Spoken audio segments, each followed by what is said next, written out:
Lizzo just attempted to normalize abortion at the People's Choice Awards.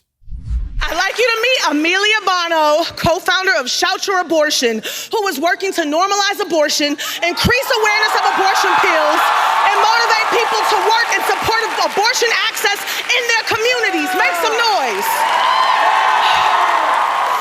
Yeah, we still going. Yeah, we're still going. Kill all your babies. Woo! Yeah, we're going to go and then she goes down the line with all the other woke causes, and the abortion lady she talked to holds up a sign and it says, "Abortion pills forever. Yeah, pop that poison pill and murder your precious child." Wow! And then the crowd is just out there. They're like, "Wow, give us Barabbas. Wow, yeah, give us Barabbas." And you look at the scene and you think, it was ever thus. It was ever thus. We are tempted to look at these things and say, wow, oh man, this has never happened before. Maybe the specific iterations of the madness of crowds has never happened before, but this sort of reaction to wicked, false, evil things, this has happened. This often happens, okay? If you were to watch that clip with the sound off, those of you who are listening in the car right now, if you go back, you watch it, you turn the sound off, you could still tell, not hearing a word that they're saying, that these people are on the wrong side of things. You could tell because no one there seems to be in control of their passions. They just seem like a ravenous, appetitive, monstrous sort of crowd.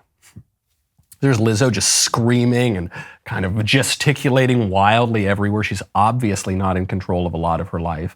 And then the mad crowd, like, "Yes, give us the babies. Yeah, give me so I can kill the babies." And then you've got the woman she points to and she's, "Wow," shaking that sign. "Yeah, let's keep going." And they're obviously not in control of themselves. So it's actually a kind of encouragement.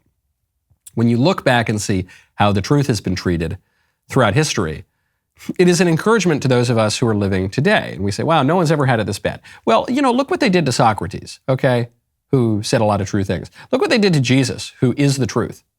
Okay, this is what crowds do. And this is often what political orders do, because the prince of this world is the devil, who is the father of lies, okay? So that sort of thing is going to happen. We are going to have a tough slog. It doesn't matter, though. We should take comfort. We're in this Advent season right now. We should take comfort because our Lord has overcome the world.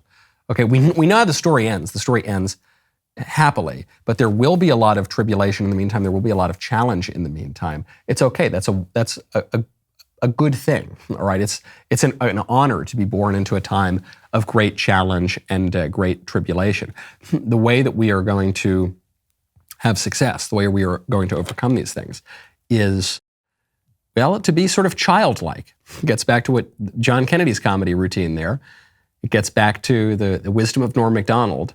It gets back to how we stand up to the people who run the academic institutions and all the media.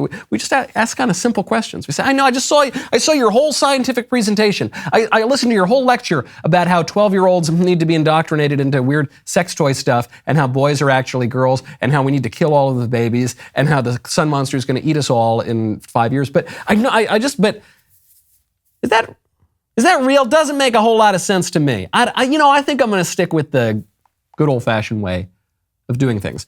Right now, head on over to GoodRanchers.com, use code Knowles. A hard year on the economy means that essential practical gifts are going to be in high demand this year. Give the most essential gift of all, America's best meat and seafood from Good Ranchers. With discounts on orders of 5 boxes or more, you can save on gifts for the whole family. When you give a box of Good Ranchers, you are giving them a true steakhouse experience with 100% American USDA prime and upper choice cuts of beef, chicken, seafood.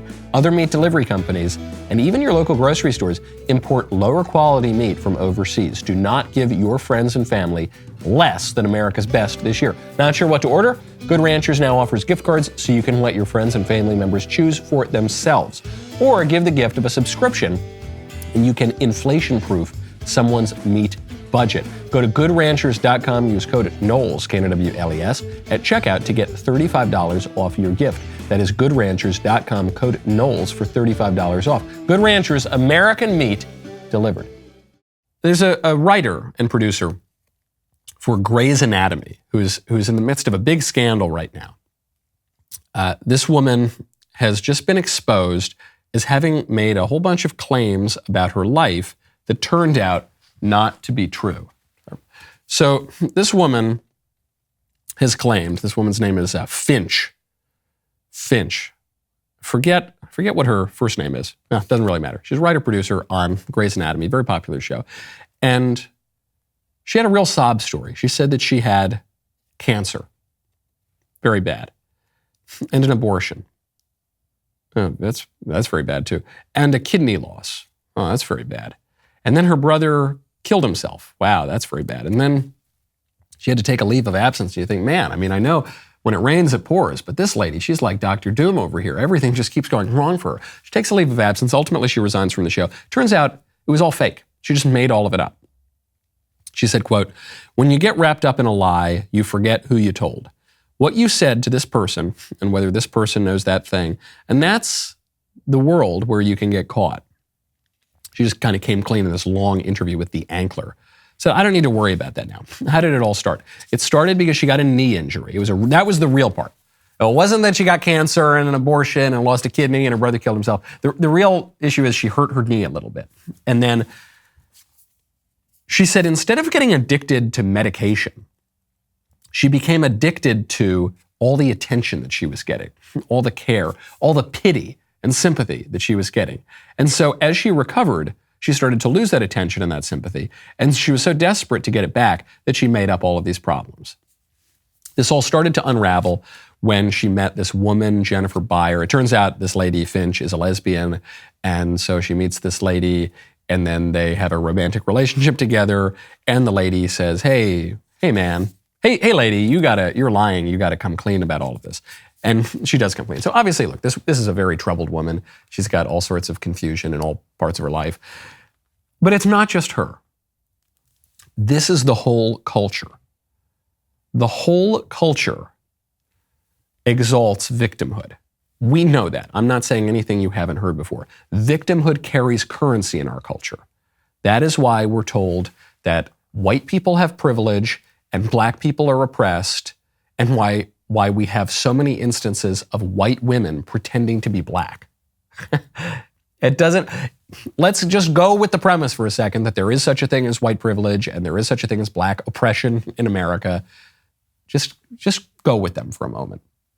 Well, if that's all true, then why is it that the people who supposedly believe that often are white people who then pretend to be black? Rachel Dolezal, that NYU professor, a number of other people in these high-profile cases. Why is it that Jussie Smollett pretends to be robbed by white supremacists in MAGA country with a noose and a Subway sandwich?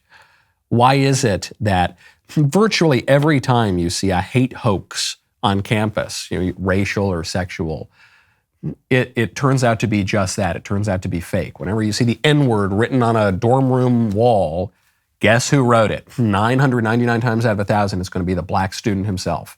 Every time you see a noose hanging on campus, who put it there? Every time you see a swastika, who put it there? It's always done by the alleged victims. Why? Because victimhood has currency. But why does victimhood have currency? That's the question a lot of people won't answer. The reason that victimhood is carrying currency right now is because our culture cannot attain excellence. I'm sure we could. We're just not willing to do the things that are required to attain excellence. And so, because we're in a normal society, the way you get social currency is by doing impressive things, by being physically excellent, intellectually excellent, achieving something in business or politics. But today, if you're physically really strong and beautiful and fit, that's called toxic masculinity. We got to get rid of that's awful. That's evil. If you're really, really beautiful, you're just conforming to those evil traditional social norms and beauty norms.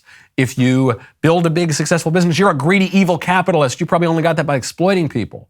And this is just because people are not inclined, they're not willing to put in the work, they're not really willing to accept the humility that is required to attain excellence. And so a culture that refuses to attain excellence is going to be a culture that elevates frailty, infirmity, victimhood. That's what's happening. And so you're going to see a lot more of it. This confused lady on Grey's Anatomy, she is the tip of the iceberg, okay? The rest of the show continues now. You do not want to miss it if you're not a member. Click the link in the description and join us.